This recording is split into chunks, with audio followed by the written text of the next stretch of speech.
I'd say good morning.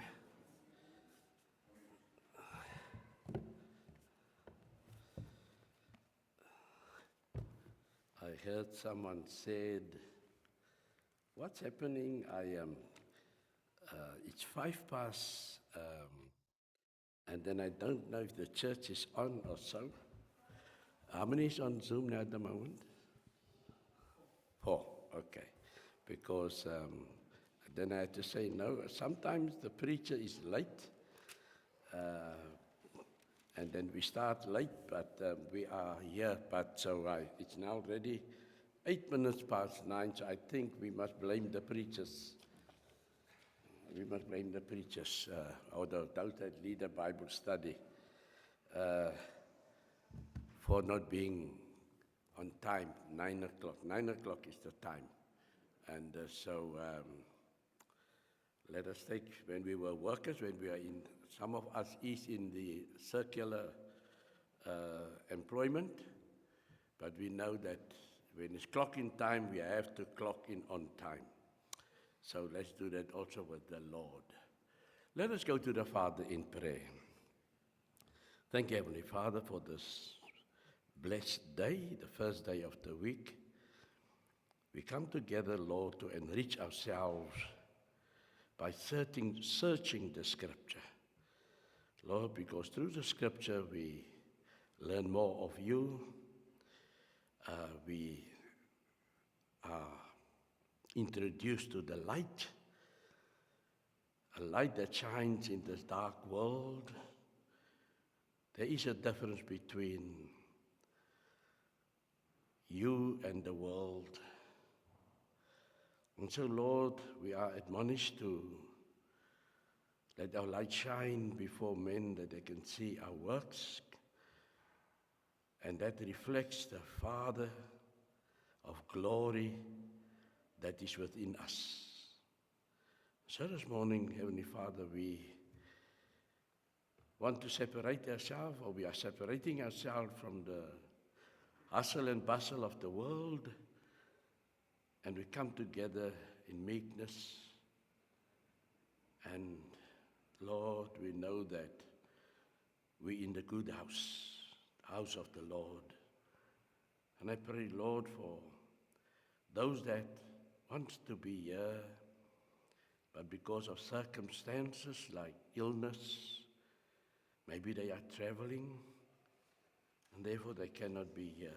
I pray, Lord, that you will keep your hand of healing over them and your hand of protection about them, Lord, and that you will carry them safely through. And I pray, Lord, that we would really be here this morning, because not out of habit, but because of it as our service to you through Jesus Christ our Lord. We are mindful as we travel to the house of worship. We notice there are so many that are busy with their activities, their pleasures.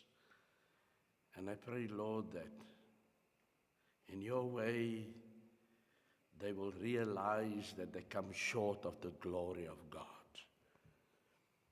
But Lord, thank you for this time. Thank you, Lord, that we can admonish one another. For the Sunday school, I'm thanking the Lord that the children are eager to be here, to be taught. And I pray, Lord, as the teachers sow those seeds, it will grow in those young hearts. It will mature them. And they, Lord, will be those that would be the next generation in the church. Hear our prayer this morning as we pray it in Jesus' name. Amen. So this morning we are starting anew, and we're starting in the book of Isaiah. And I know last time we was in the book of Jeremiah, and it took us very long to finish that book of Jeremiah.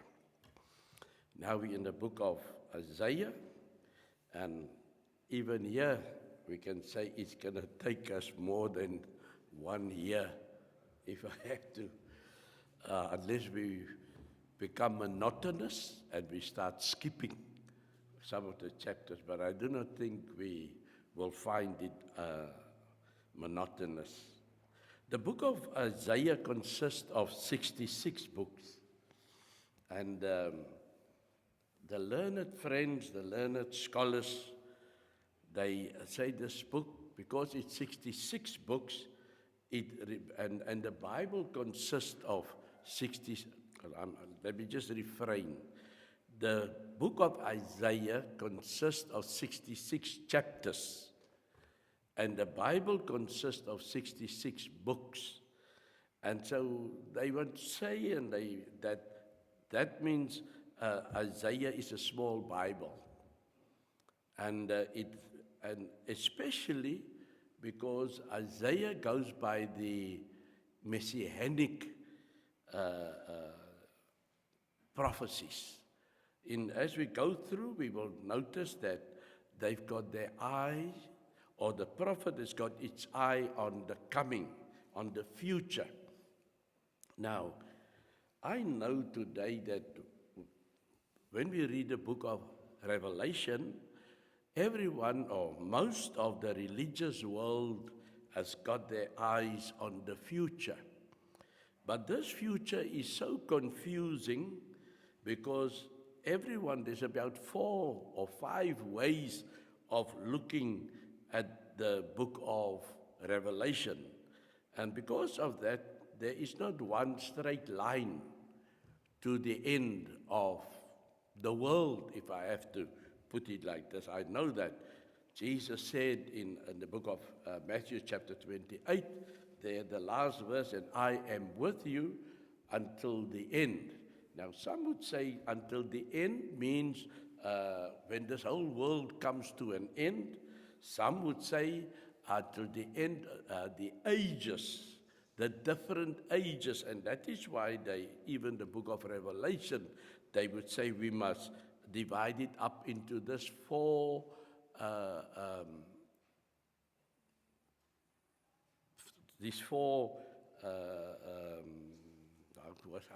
eras. I think that's more like it. 4 eras. There's the era of that, and the era of that, and so on. But be as it may, the book of Isaiah had its eye on the coming Savior, or the Messiah. Maybe it's better to use the word Messiah, because it was prophesied about the Messiah. And remember that there's one time that the Lord said, how do you read? And this is why Isaiah brings a message to Judah. Now, when we use the word Judah, again, we must say that Isaiah was the prophet that was chosen to warn Judah.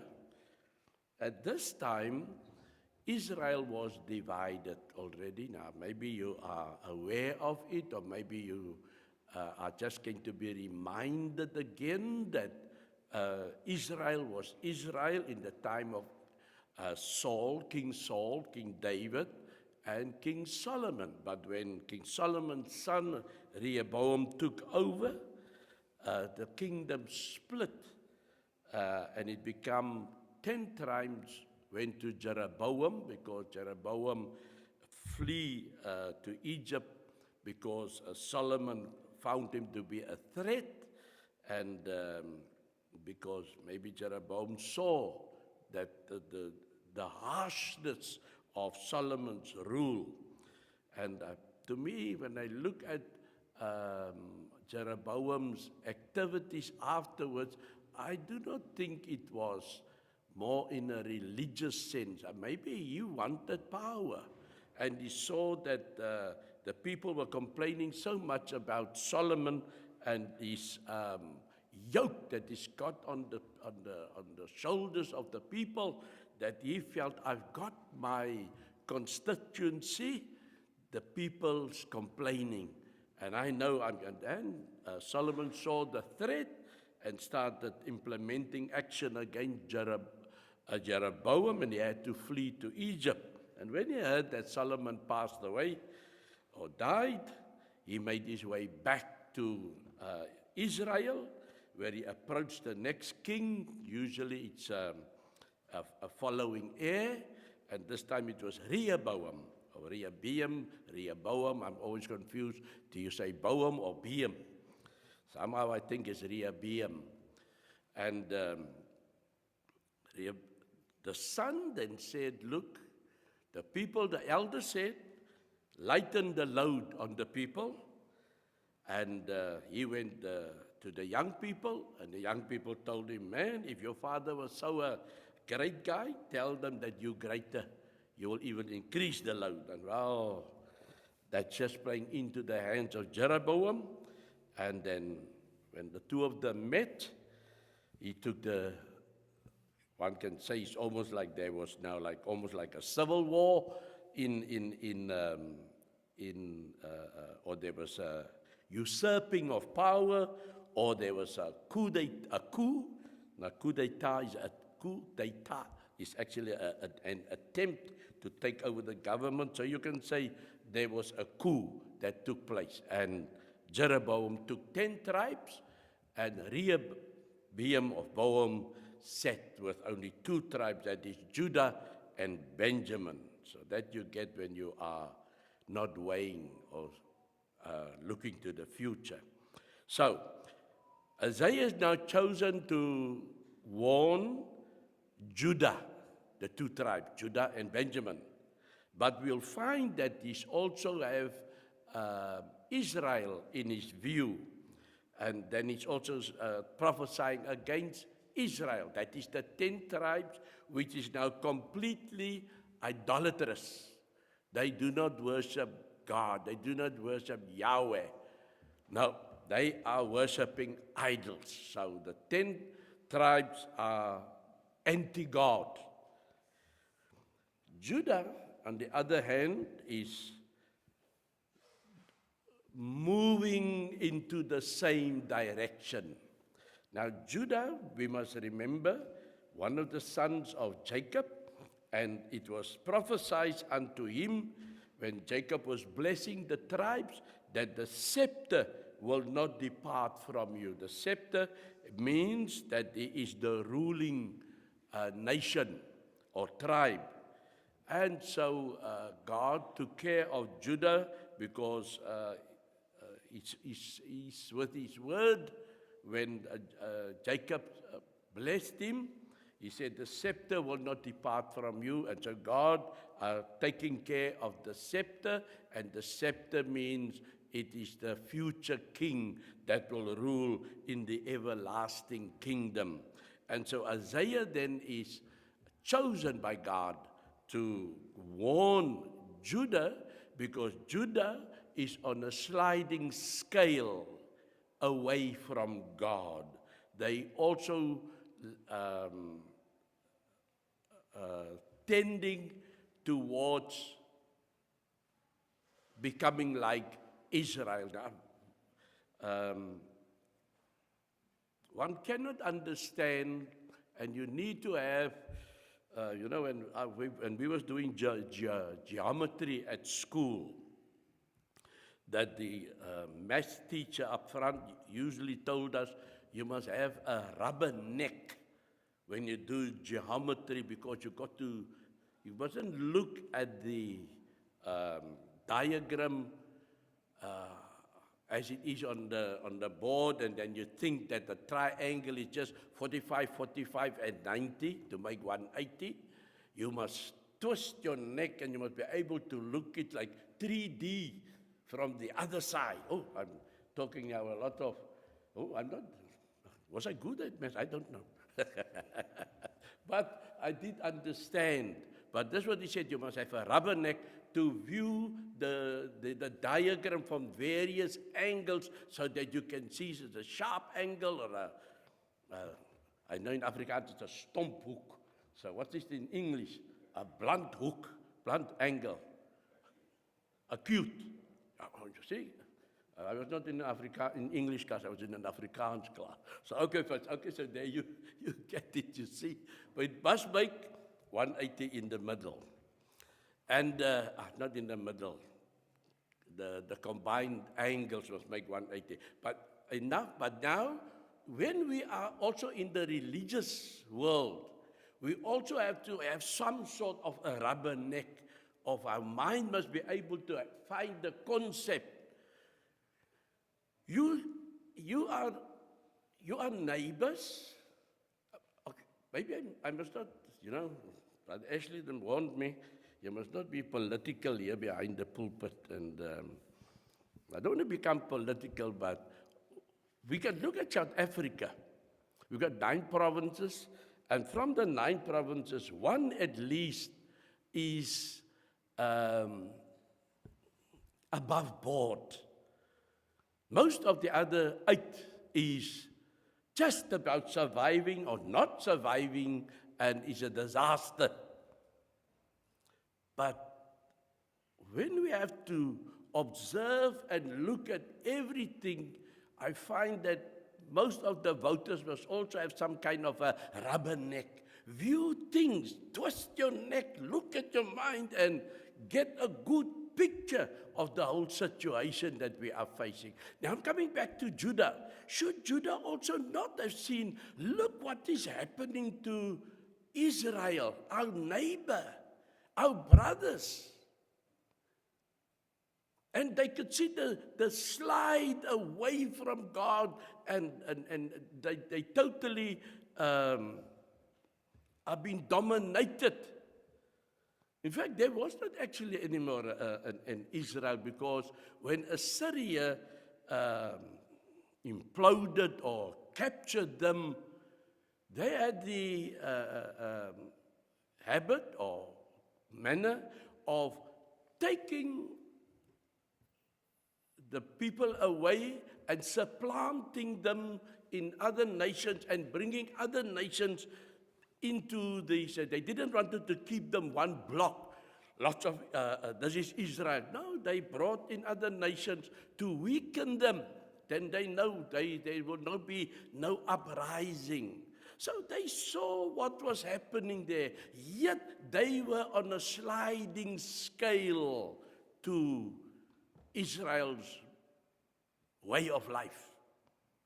And now Isaiah comes, and Isaiah needs to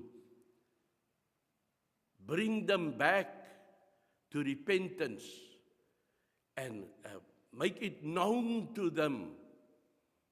You are upholding the major blessing of the scepter. Through you would come the Messiah, the Savior of the world. And from here we can see the obstacles that Isaiah would have to handle. So, I think we have now the picture of where Isaiah fits in. Now, when we read verse 1, we see he says, the vision. Remember that the prophets of old, remember these prophets were chosen by God. They are not like the prophets that we have today, in which people become now prophets and disciples and apostles, and they've got all these names, and they do not even weigh the same as these men. They received visions. God spoke to them in a manner with visions. And he says the vision concerning Judah and Jerusalem. Remember, when you speak of Judah, Jerusalem is now the city of God, and you can say it's the capital city of Judah. That Isaiah, son of Amos, saw during the reigns of... Now, these are how many kings that this Isaiah ruled, was part of? He was part of the reign of Uzziah, of Jotham, of Ahaz, and Hezekiah, kings of Judah. So there was 1, 2, 3, 4 kings. And Isaiah's length of being prophet was about 55 years. So we can see that he was with 4 kings, so one king followed the other king, and it's always better that you are there to have the continuance. So under 4 was actually blessed for him, so this is now, as I say, Isaiah, and he is a prophet to Judah. He is making sure that the scepter will not depart from Judah, and it is done under 4 rulers. Right, so let's continue. I see my caption says here, a rebellious nation. Now, when we have friends, I'm sure we have friends, and sometimes we would say, man, you must watch that friend. That friend doesn't talk nice about you. Oh, what does he say? Rather keep quiet. Oh, you've pricked my curiosity, so I want to know. And what you find is, maybe if it is so, that this friend will tell you, if it's a good friend, he'll do it in a good way. If it's a bad friend, then he'll do it so that there must be problems or ructions or fights and all that. But what I want to say is, if someone approach you and tell you, you know what, Stephen, there's people that are talking bad about you. Okay, it may annoy me. It may tell me, man, sticks and stones may break my bones, but names and all those geskinner of gossips will never hurt me. I just got one vision, and that is my vision. But if it is the Lord that is telling you, get your house in order, ruk jou reg, using an Afrikaans ding is now, wouldn't you feel, wow, look, it's God that's speaking directly to me? Shouldn't you then be more adhering to His words or His instructions? Or, it's God. Oh my God. If God speaks to you, won't you be more on your toes? But look at this nation. This is now Judah. And in this first 8 verses, we'll find that God has got no positive admonition to them. He is cracking them up. He's telling them, as we say, he's shooting from the hip. He's not twisting his word, bending or, no. He's saying, hear, O heavens, listen, O earth. Now, we can see sometimes it would use the mountains as, look at this mountain as witness. I call these mountains in witnessing what I'm dealing with you. Because what a mountain stands, since I can remember myself, I saw Table Mountain and there's no difference in it. So it stands as a witness. He says, for the Lord has spoken. Not the prophet. Well, the prophet is bringing, remember the vision that he saw. He's bringing the message out to Judah. And he's saying, it's not my words, it's the Lord speaking to you. And he says, I reared children and brought them up, but they have rebelled against me. That's a serious accusation coming from the Lord himself. I have reared you. Now, all of us has made, when we go to the waters of baptism, we confess that Jesus is the Son of the living God, and by that we say, I am dedicating my whole life to serving our Lord and Savior, Jesus Christ, to the best of my ability. But as a brother or a sister comes to you and say, man, your walk is not good. We notice this, and we notice that, and we notice this. Are you going going to tell us, mind your own business? You got nothing to say about me? He says, I reared children and brought them up, but they have rebelled against me. Sounds like my father. My father was a strict man. Oh, I don't think there was a stricter father than mine. When we were young, we had a saying, we fear our father more than God. Because God, we know, is up in heaven. At the moment, we weren't servants of him. We were young men, and we was just thinking about our things and our ideas and our mannerisms and that. But we had a father that, like his brother one day said when we complained to him, his youngest brother, and he says, no man, the thing is this, they are already coming back from the road. They're meeting you still going there. They are already coming back, so they know what you're going to meet up there in front. That is why they're so strict with you. So they're on their way back. They're full of information and experience and all that. So you can tell them nothing. But we still feel, well, give us our turn. Well, that's what people used to say. You've experienced, I also want to experience it. That's the problem when you have a drug addict bringing lessons to people and standing up here and saying, I was a drug addict. I used to pump so many things in my body and swallow so many tablets and today I'm clean.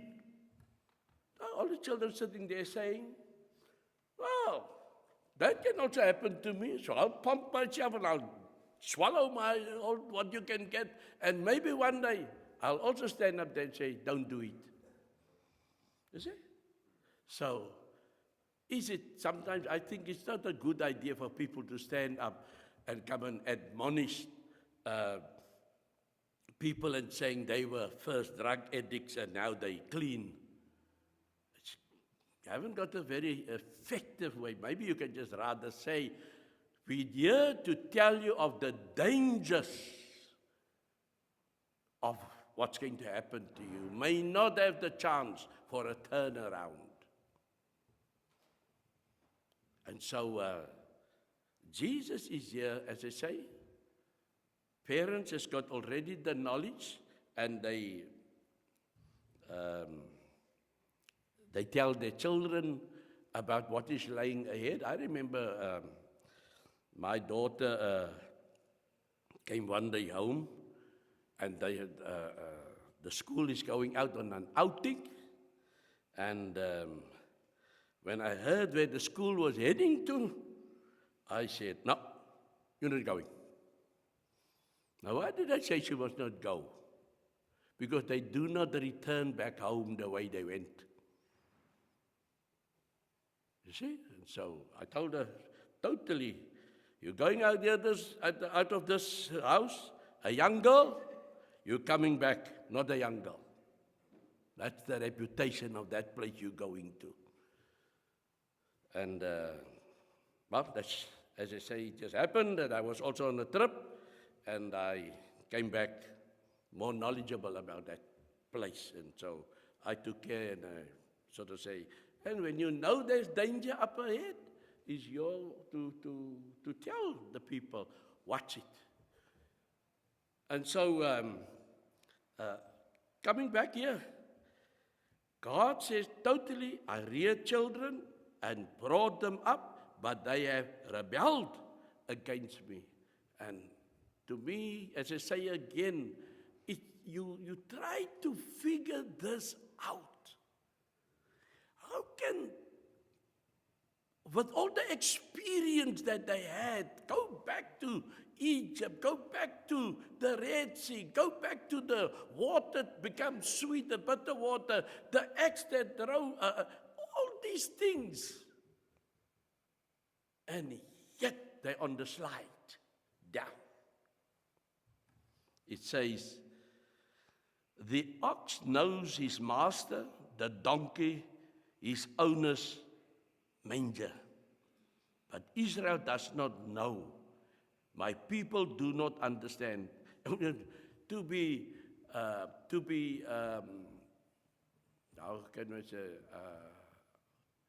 make an example. Yeah, human beings. But here God is telling through the prophets, they are like donkeys. They are like oxen. But at least here they say they are even worse than the ox. Because it says here, the ox knows his master. That means these people, these Judeans, they don't know who the ox that's there in their barn knows who their master is. I mean, when that ox is morning and he moves there in the barn, he says, "Hey, I'm awake, I need food." And so you bring it, the hay and all that. But when he sees you, he's already, you can see by his manner, here comes the food, here comes the food. Not that the farmer is the food, but he brings the food. And that dumb animal, if I have to use the word, has learned this.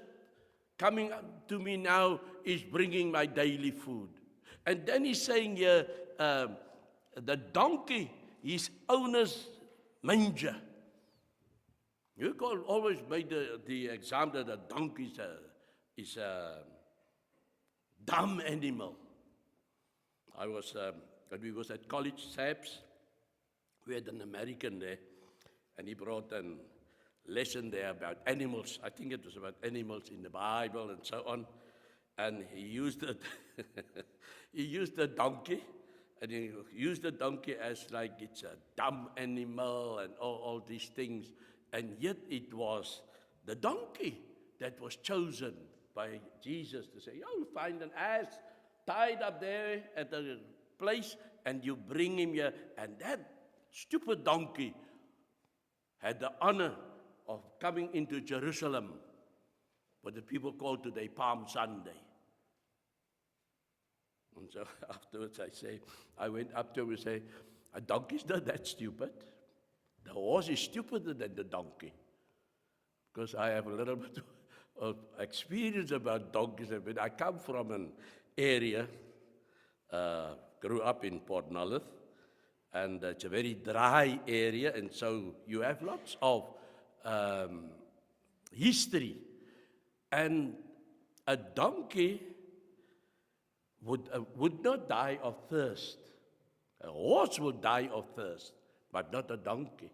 Because a donkey can realize under the sand, you can imagine the riverbed, as it comes down, it is dry, it will dig a hole until it gets water. And there is always water underground if there's a dry riverbed, and then in Macquarie, there's lots of dry riverbeds, but there's water at the end, at the bottom. So a donkey has got a survival mode in him. It can dig till it gets water. So, "Oh, I didn't know that, but it's good to learn that from you," and so on.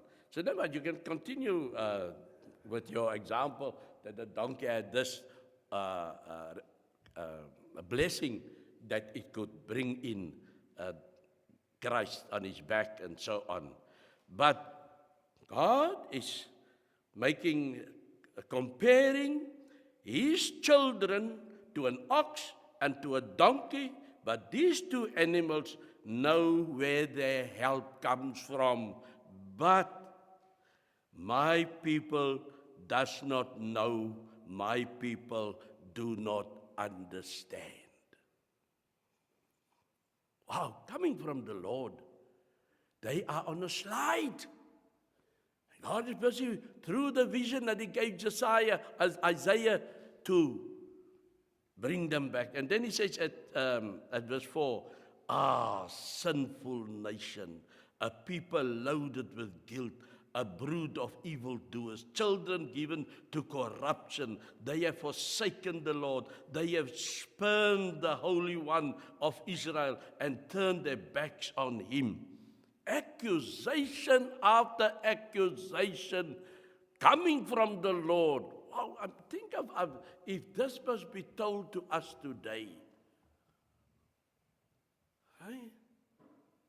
As you read this, as one reads this, don't you ask yourself, is he talking about me? And so we can say honestly, no, he's not talking about me, because in my humbleness, I serve him to the best of my ability. If the ox and the donkey, I am better. I've got understanding. It reminds me of when I was doing the book of Nehemiah, the previous book. It was when Ezra had to stand up in front, and he was there for the first time. They've got down the law of Moses, and after 700 years, the book is there opened again, and it sounded so sweet and so beautiful. They just could not believe. It's the same people here. It's just a couple of years before that this has happened, but they now realize they've been given God the short part of the stick. And when they heard the law, they could not believe that it was so filled with wisdom. But before Ezra read, it says there that the book was read to those with understanding. In other words, when Ezra read, every one of them could realize that the words that are spoken today will not fall on deaf ears, but would activate the heart. And it did activate their heart, because they listened with understanding. And they realized that it is because of our forefathers that we were in exile in Babylon. And so this is still the time before Babylon. They're on their way to Babylon. But this is still what we call a time of reprieve. They are a sinful nation. They are a people loaded with guilt. They are a brood of evildoers. They are children given to corruption. They forsook the Lord. They have spurned the Holy One of Israel and turned their backs on him. These are a lot of fingers that are pointing. And I pray the Lord that this is not a description of us today, but it can become a description of us when we neglect the Lord. First day of the week is given so that we can come together and fill ourselves, because during the week there were so many things that we could have dropped our guard. And so we can come and be rejuvenated. Verse 5 says, why should you be beaten anymore? Why do you persist in rebellion? Your whole head is injured, your whole heart afflicted. So now the prophet is now going to use a visual description of the way we are looking, the way Israel are now, he's describing the dilemma, the way they, as God look at them now, they are sick. They are, if you read, why should you be beaten anymore? Why do you persist in rebellion? Your whole head is injured, your whole heart afflicted. From the sole of your foot to the top of your head, there is no soundness, only wounds and welts and open sores, not cleansed or bandaged or soothed with oil. Have you seen, we don't have people that are leprous today. But the Bible describes these lepers that once you, the high priest has classified you as a leper, then you must separate yourself from those that are healthy, and you must be out there in the dungeon, in a cave or somewhere. But you must not be amongst the healthy people because you've got a contagious disease. And this is what these two verses is explaining, describing to us that Israel is contagious, is sick. There's wounds that are not treated.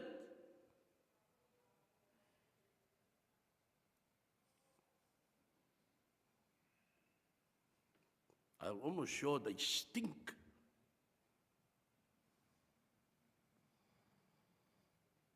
But it is God's description of Judah to bring them back, to say, do not go, do not be wayward. I'm your God, I'm your Savior. Now he's going to the country, he says, verse 7 and 8, your country is desolate, your city is blurred with fire, or burned with fire. Your fields are being stripped by foreigners, right before you laid waste as when overthrown by strangers. You know, reading this, you think of the time of the judges. This was what happened in the time of the judges every 40 years. The foreigners, okay, this is this time, eh? I'm not talking about our foreigners do not come and destroy us. Our foreigners coming in to come and help us. Because those that must, they are. Let me rather keep my mouth. But going back to the saying, yeah, you are Israel. You planting and a foreigner come in and a stranger come in and take it. But whereas in the time of the judges, they could cry up, stand up, and then God would send them a judge that will tackle the foreigners and the strangers and put them above ground again and bless them. And then for a time it goes good, and then they slide back into idolatry. The daughter of Zion is left like a shelter in a vineyard, like a hut in a field of melons, like a city under siege. Now, I've been driving since yesterday, so up and down the N2. And you can't help when you cast your eyes left and right, and you look at all the shanties and cuckoos and so on. You ask yourself, how is it to live in those wooden iron now? Well, I know I grew up at a time when living in a brick house was a luxury, because our houses was also built of wooden iron, but it at least looked like a proper house. It was a house. It had a stoop, front stoop. It had its rooms inside divided, and it had the backyard was, the yard was cordoned off. But it was the way all of us lived. I mean, but when these structures that you see today is only a 4 by 4, 4 meters by 4 meters, or 3 meters by 3 meters. And this is he's saying here, the daughter of Zion is left like a shelter in a vineyard, like a hut in a field of melons, like a city under siege. In a way, what I'm saying here, this Israelite, this Judeans, it's a description of, instead of living in lovely houses, they've almost lost everything, and they looking like squatters in their own country. All because they become wayward and are not obeying God and the laws of God. So, for what we see here is the challenge waiting for Isaiah. And Isaiah, he's got God on his side. And he's got to, through the vision which he received, bring these people back to normality, the Judeans. And as we do the book of Isaiah and we continue, Lord's willing, next week again, then we'll get at the end the big picture. And I praise the Lord that we will be diligent, read ahead, and so that we are conversant of what the book of Isaiah is all about. My time is up. Thank you for listening attentively. I hope I have done, I won't say a good job, but that I have conveyed the essence of these 8 verses to you, and you are filled with more understanding. Let us pray. Thank you, Father in heaven, that we had this opportunity to enlighten us. I pray, Lord, that we took note of the backsliding of Judah, and that we also do not follow their way, but that we would rather be more anchored. So I will serve the Lord until I'm no more. Hear our prayer, Lord. Bless the service that will follow the Bible study. I pray, Lord, I pray for the one that would lead. I pray for the one that would serve the table. I pray for the sermon that would go out. Be with your instruments so that they do it as unto the Lord. It's in Jesus' name that I pray. Amen.